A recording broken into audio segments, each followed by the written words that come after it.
am nañu mbégte bu baax a baax di jàkkaarloo yéen fii seen chaîne Dakaractu TV ak dakaractu.com ci seen émission en ligne version campagne ñu am mbégte bu baax a baax di ko démarrer fii ci Fatick ak monsieur Matar Ba ministre des sports mais également on vient de le porter à la tête du comité électoral bu commune bu Fatick muy coordonnateur bi dañ koy jox mu nuyoo ak internautes yi ñuy suivre Sénégal ak dans la diaspora monsieur le ministre am nañ mbégte bu baax a baax jàkkaarloo ak yow ci chaîne Dakaractu TV. man mii maa ngi am mbégte dajeek yéen ci émission bu màgg bi pour mun a waxtaan ak yéen te ñëpp di ñu seetaan di ñaan yàlla rek njëriñ juddu ci wax nga dëgg fi nga ma fekk tey nag ci sama gox nga ma fekk. muy Fatick di commune boo xamante ne.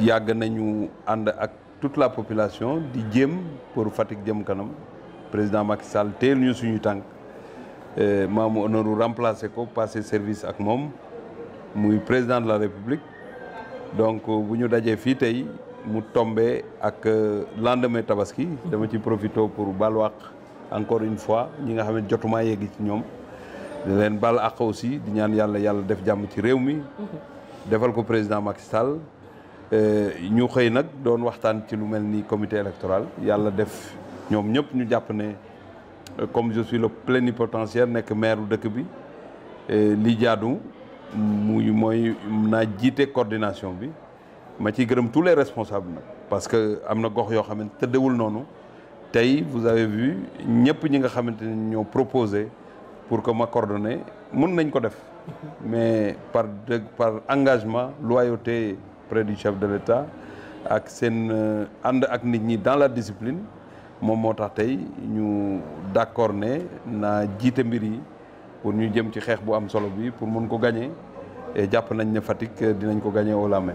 alors ngeen di installé seen comité électoral au lendemain de la tabaski jour bi campagne bi démarré fii ci Sénégal. alors au niveau de Fatick comment elle démarre avec la coalition bi nga xam ne tey jii nii yow yaa ko jiite au niveau de la commune.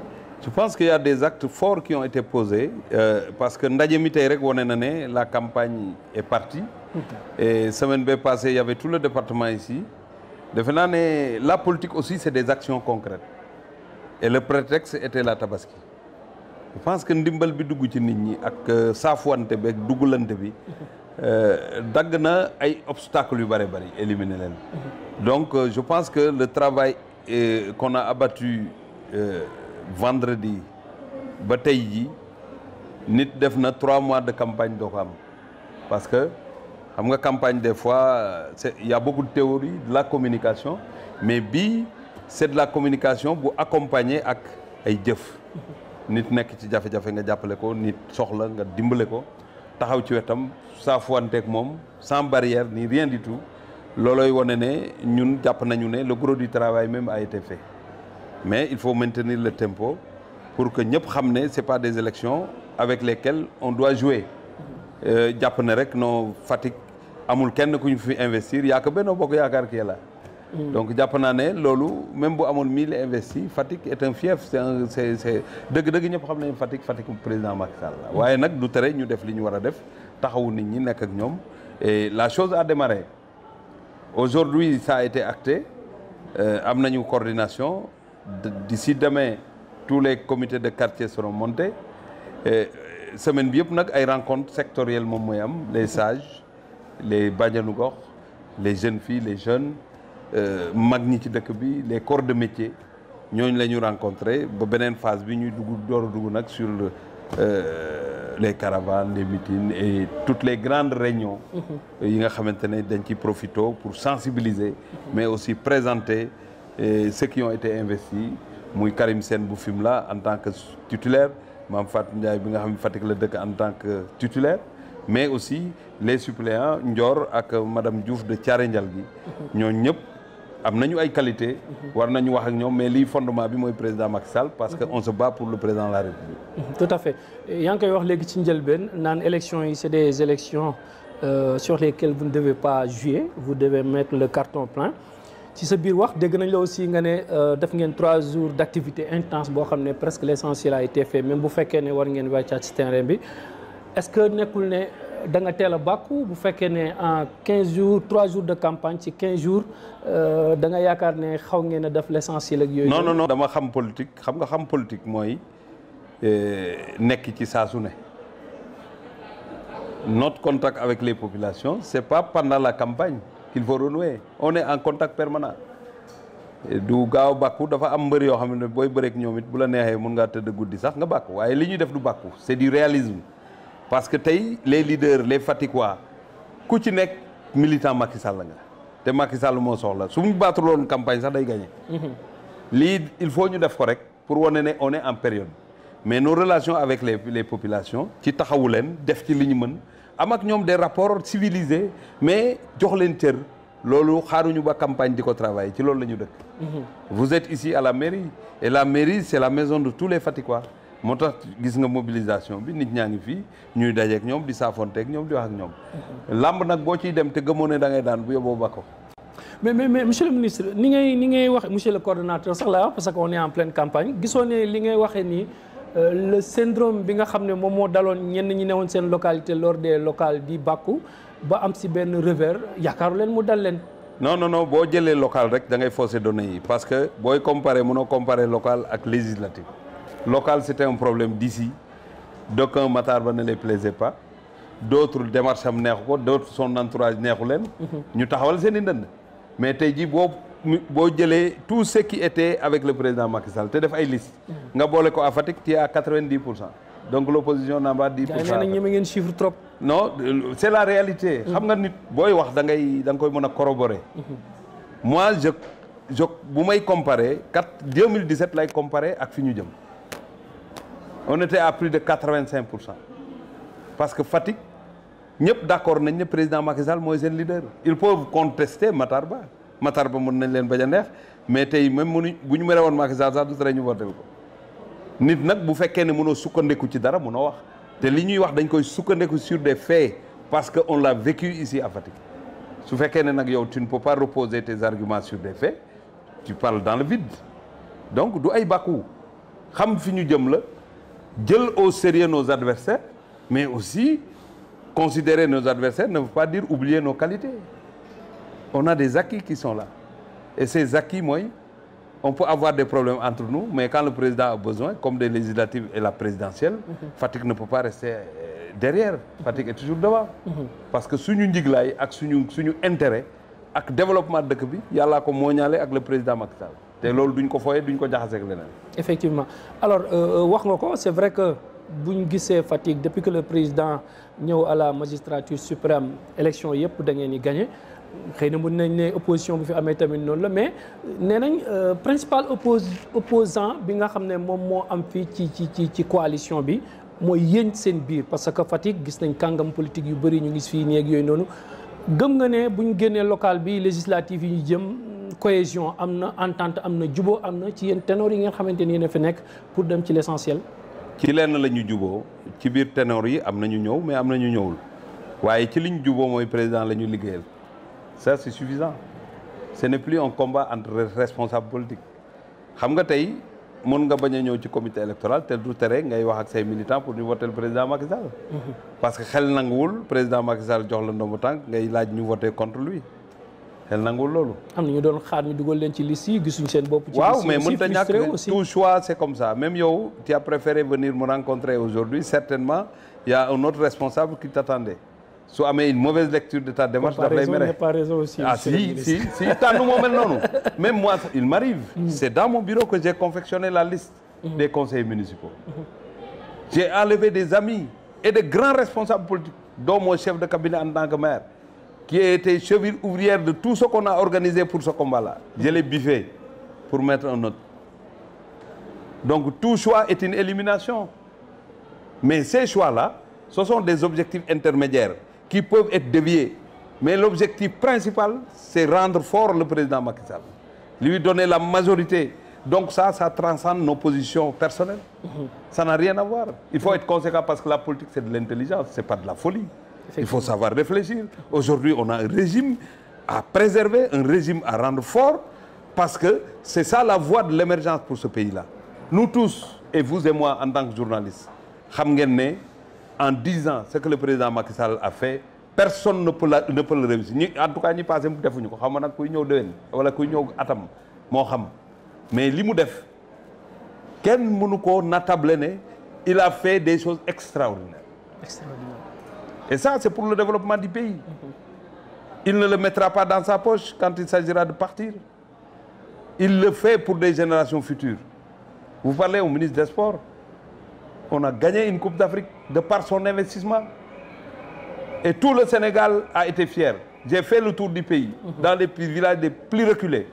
Koo ci dajal mbégte muy ne ci moom beneen affaire la. Donc l'investissement du président Macky Sall est l'investissement qu'il fallait faire. Il y a les infrastructures, il y a tout. Donc en réalité yàlla moo ñu ko wàcceel mu ngi liggéey ñun ñi ànd ak moom nag mënuñu fi nekk naan Matar Ba chemise bu weex la sol dama ko mere du ma def li ñu war a def bu solee chemise bu weex te yow nga bëgg bu rouge ki tax ngay wax waxu chemise Macky Sall la tudd donc demal jàppale ko. Et c'est ça le discours qu'on tient. Effectivement. Voilà. Alors au-delà de Fatick li leen intéressé moo aussi gagner au niveau national pour am benn majorité confortable lors de la 14e législature. yaakaar ngeen ne dina yomb face à l'opposition bi nga xam ne xaw nañ leen a tiital quand même ci local yi. amuñu bu fekkee ne yéen a gagné la plupart des grandes villes aussi da ngeen ko ñàkk xam nga la vie c'est de l'espoir d'accord naa ko doomu adama it bu gëmee yàlla day bàyyee boppam lépp ci yàlla góorgóorlu waaye bu ñu ko wéeree ci góorgóorlu ak liggéey ak confiance bu ñu am ci suñu réew te xam ne population yi lu wax ji bari bari boroomi xel lañu te xam nañu ne li ñëpp war a jiital mooy Sénégal dox te ma convoqué la li président Macky Sall def en 10 ans mënuñu douter de la victoire finale du chef de l'État parce que tous ceux qui parlent là l'opposition réunis amul ñaar ñu ci am boutique ci réew mi boutique laa wax pour jël benn sénégalais mu ci jaay leur richesse wax la rek c'est de la théorie ils n'ont pas investi dans ce pays et vous tous xam ngeen ne yor nañuy koppar suñ bëggee réew mi nañ commencé ci seen doole yam ñuy def lu tax xale yi di ci liggéey muy développer dëkk bi mais mënuñu jël rek la manipulation diw baaxul ñu ngi yàq réew mi ñu ngi koy jaay France et cetera di mobiliser di manipuler ça ne va pas loin parce que le Sénégalais tu peux le tromper une fois mais tu ne peux pas continuer à le tromper boo continuer di ko tromper finalement day fippu et c'est ce qu'on est en train de voir. Comment ça? C'est ce qu'on est en train de voir là. Qu'est-ce que l'opposition peut mobiliser aujourd'hui? Mais l'opposition qui appelle à un concert de casserole sénégalais yëpp wuyu leen. yaa man xam nga nag maa ngi lay wax leen. xam nga man concert de casserole yi kenn du ma ko nettali Dakar laa ne. 18h19 foo dëkk ci Dakar. Sacré-Cœur. bi 19h45 fu mu jotee. waaw damay taal sama oto man rek di xool parce que nit doo nekk ci ay naxe man dama bëgg a xam le pouls de la population. D'ailleurs c'est pourquoi je fréquente les vendeurs de véhicules je fréquente les grandes places man fépp lay dugg mais boo génnee di nga gis benn xale mu yori scooter am nelew ci klaxon bi kar benn am na ñoo xam dañu klaxonné sax parce que dañu bañ ñu toj seen oto dañu dajeeg ñuy kii rek ñu klaxonné jàll donc c'était pas sérieux il y en avait parce que on ne peut pas faire l'unanimité am na ñoo xam ne ñu ngi doon tëgg parce que ils sont contre nous mais ils ne sont pas la majorité rien à voir avec ça. yow da ngay gis ñaari nit ñu taxaw et puis c'était du chahut def ni snap seen bopp et cetera dans un pays nag am na ku ne am nga droit am sa position mais qu'est-ce que ça sert de faire des bruits de casserole et cetera et le combat est là li ñu doon def bu njëkk dañ doon mise en train mais le combat a démarré bu ñu mënee dinañu ko wane en tout cas ñun duñu leen may dara la coalition Benno Bokk Yaakaar ne donnera benn répit duñ ko may l'opposition pour remporter haut la main ces élections. Effectivement. Alors boo gisee ma lay poser question peut-être vous me diriez que le Sénégal n'est pas la France mais jamono yi ñu wees yëpp ñu ngi gis Macron il est en train de réunir l'opposition pour waxtaan ak ñoom parce que tout simplement ñoom ci élection yi ñu génn amuñu majorité absolue foofu nga xamante ni moom mooy Assemblée nationale te souvent dañ naan Sénégal France la bu France sëqatee Sénégal tissoo léegi yooyu noonu est-ce que yéen a ngi xalaat ci scénario boobu. xam nga sénégalais surtout opposition bi si c'est un bel exemple ñu ne France baaxul su France amee loo xam yéene nañ ko Sénégal ñu ne France ak Sénégal benn la loolu déjà c'est à fustiger xam nga ñoom il aimerait que la France soit le Sénégal parce que Macron n'a pas la majorité absolue loolu la ñu yéene Macky Sall moo tax tey bu ñu waxee France dañuy fier wax Sénégal mais bu Macky Sall doxal président de la République ñële di doxal ñu ne non dañ jaay France Sénégal dañ ko jaay France donc déjà c'est à fustiger c'est pas du sérieux deuxièmement le président Macky Sall n'attend pas le lendemain des élections pour parler à l'opposition yéen ñëpp xam ngeen y a eu le dialogue national il y a beaucoup de partis d'opposition maintenant qui sont dedans qui sont venus répondre à l'appel du chef de l'État dans l'opposition il y a eu des lignes républicaines ñoo xam ne seen ligne de conduite c'est une ligne républicaine ils sont dans l'opposition mais ils sont cohérents ils ont de la mesure dans la démarche mais c'est ça le pays ñoo ko bokk dafa war a am ñii xalaat lii ñii xalaat lee waaye nag ki fi yàlla teg moo ëppale ci élection yi mu jaaragum yëpp te bii it mooy ëppale parce que dañu soxla Sénégal jëm kanam man bu ma duloon politique sax toog di xool bokk naa ci ñi ñaanal président Macky Sall mu am ndam ku xam ni Sénégal di doxee ku xam ni opposition bi nga xam ne motaguñ dara ni ñuy def yëpp buñ motee dara Sénégal day kale te kenn warta Sénégal kenn warul ñaan mu kale même s'il reste 2 jours à un chef d'État dans un régime comme le régime sénégalais on devrait nous battre pour que les 2 jours yi nga xam ne moom lay dese mu am tous les pouvoirs pour conduire les destinées de ce pays on ne doit pas le bloquer parce que on consacrera un retard boo xam ne duñ ko résorber ilaa yawmi din donc il faut être raisonnable l'opposition là su fekkee ne Sénégal leen tax a jóg sax dëgg-dëgg waruñu woon sax jéem a xalaat ay cohabitation parce que ça ku yéene jàmm sa réew doo ko xalaat. Alors de Fatick au palais vous avez été un proche collaborateur du président yaa ko remplacé ba mu jógee fii yaa ngi au contact ak les Fatickois mais sincèrement est-ce que monsieur le ministre am nga l'impression que aujourd'hui Fatick est vraiment fier du président Macky Sall bi nga xam ne jaar na fi jàngee fi doon fi maire ba jël réew mi tey jii nii Fatickois yi est-ce que rendre nañ leen l'ascenseur à travers la jeunesse ak famille. Heureusement que tu es mon ami parce que la question moom je pense que ce n'est même pas une question. Je vais convoquer d'abord, avant de parler de président et d'autres choses, je convoque la tradition, je convoque l'histoire. Fii ay séeréer ñoo fi ëpp ba pare ubbeeku tukulóor yi ñëw naar yi ñëw bambara yi ñëw ku nekk ñëw te ñëpp xam nañ ne siin ay goro fi dëkk siin dafa gore siin du jàppe nit sax alal soo nokkee mbokkam booy xeex mu xeex yéene la jàmm boo daanoo mu toog sa wet yëkkati la Buur Sine Coumba Ndoffène bi muy seedeel Serigne Touba boobu nekkul murit mais dafa gis dëgg taxaw ci mu jaral ko mu teg mantoom teg li nguuram pour wax dëgg waxtuma la koo xam fii la juddoo nekk suñu maire màgge fi bu amalu doon benn njëriñ Fatick sax waa Fatick moom la ñu àndal waxatuma laa nag développement Fatick yàlla moxoñ boole ko ci turu président Macky Sall lépp lu fi dox mooma Fatick était un gros village da nga fi doon romb sax doo xam ne dëkk nga romb cela ne veut pas dire que am lépp yemb na am na xale yu bëgg liggéey amagul des na lu bari sax am na leneen lu ñu war a def mais des na lu bari mais balaa ngay mën a apprécier situation nga xam fi ñu jógee yow mi dëkkul Fatick dëkk Dakar par exemple yaroo fa gis ni Dakar mel soo ñëwee cëppeelu Fatick rek di xoolee Fatick ne Dakar doo xam li xew da ngay xam Fatick nam meloon ba pare xool ni mu mel ci ngay apprécier jéego yu am solo yi ñuy def terewul nag liggéey bi dafa war a continuer pour Fatick gën a jëm kanam te ces actes ont été posés am na ñoo xam boo leen yeewoon tey ne Fatick am na université duñ ko gëm am na temps lycée sax da ngay dem Gaston Berger wala nga dem Valdiodio Ndiaye léegi université tu restes à Fatick de la maternelle à l'université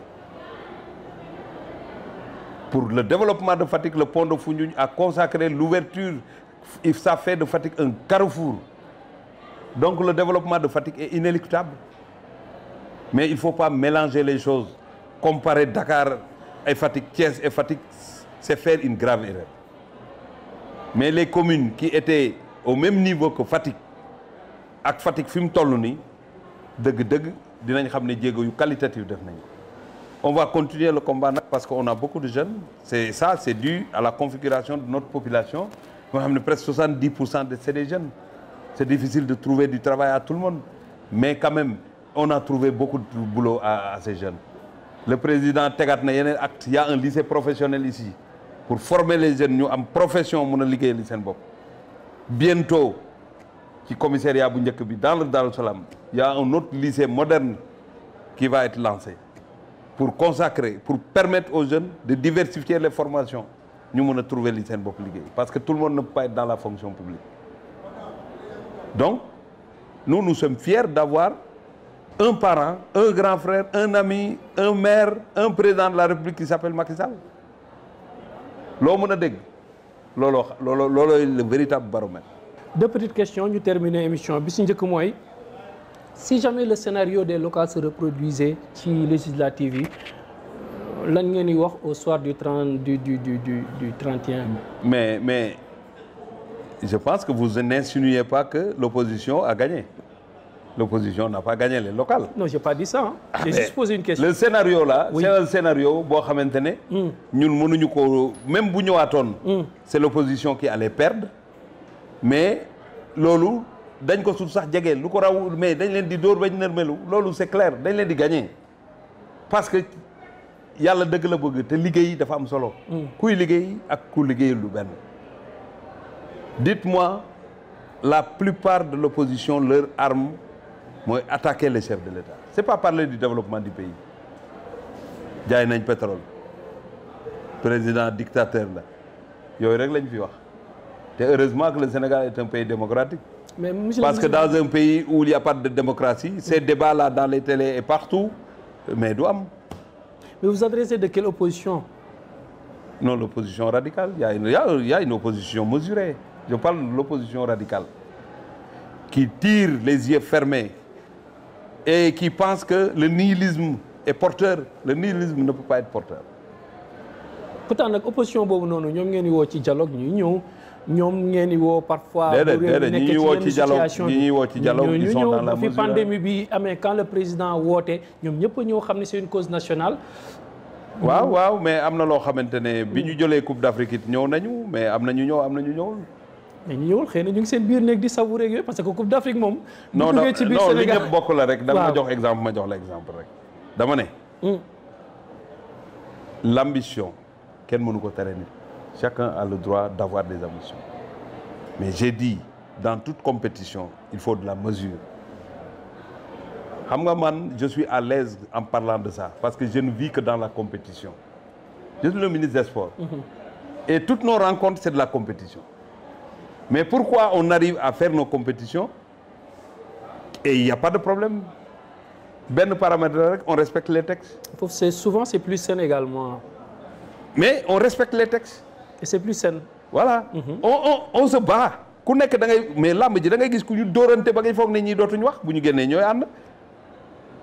Mais c'est parce que textes yi permettre nañ leen ko mais lu la textes yi permettre mënoo ko def. Mais je pense que vous n'insinuez pas que l'opposition a gagné. L'opposition n'a pas gagné les locales. Non, j'ai pas dit ça. Hein. J'ai juste posé une question. Le scénario là, oui. C'est un scénario boo xamante ne. ñun mënuñu ko même bu ñëwaatoon. C'est l'opposition qui allait perdre. Mais loolu dañ ko sut sax jege lu ko raw mais dañ leen di dóor bañ nërmelu loolu c'est clair dañ leen di gagner. Parce que yàlla dëgg la bëgg te liggéey dafa am solo. kuy liggéey ak ku liggéeyul lu benn. Dites-moi, la plupart de l'opposition, leur arme, mooy attaquer les chefs de l'État. C'est pas parler du développement du pays. jaay nañ pétrole. Président dictateur la. yooyu rek lañ fi wax. te heureusement que le Sénégal est un pays démocratique.